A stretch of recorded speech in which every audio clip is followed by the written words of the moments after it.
जेव्हा जेव्हा मी किराणा घ्यायला जाते ना, सगळ्यात अगोदर मी चहाची पत्ती टाकते. कारण की बाकीचं काही आणो या नाही आणो, ते मात्र असायला हवं. कारण चहाशिवाय आपलं भागत नाही. Anyways, welcome back to my channel. मी स्वाती तुमचं मनापासून स्वागत करते. ओके, आज आहे संडे आणि संडेची सुरुवात मात्र मी इथं छान हेल्दी असं स्प्राऊट आणि हे माहीसाठी आणि किट्टूसाठी दिलं होतं बॉइल्ड एग्ज आणि ते मीही थोडंसं खाल्लं. कारण की मला चहाची परमिशन पाहिजे होती.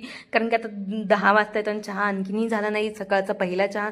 सो माझ्यासाठी ती थोडी हेवी आहे. आणि मग आम्ही निघालो होतो आज किराणा आणायला डीमार्टला. कारण की आज सुट्टी आहे, महिना संपलेला आहे आणि किराणा संपूनही आता मला 8 दिवस झाले. सो आता म्हणलं आत्ता ह्या विकेंडला आपण पहिल्यांदा डीमार्टला गाठणार आहोत.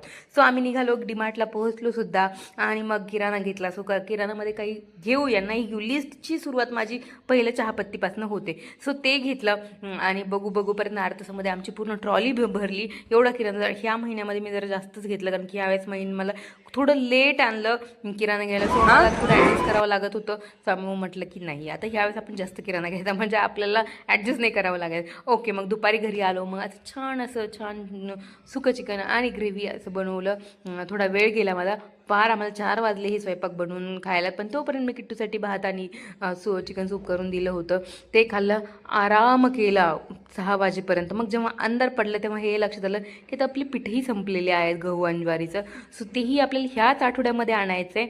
सो ते आणायला निघालो आणि किट्टूला म्हणलं, किट्टू हाय कर बरं.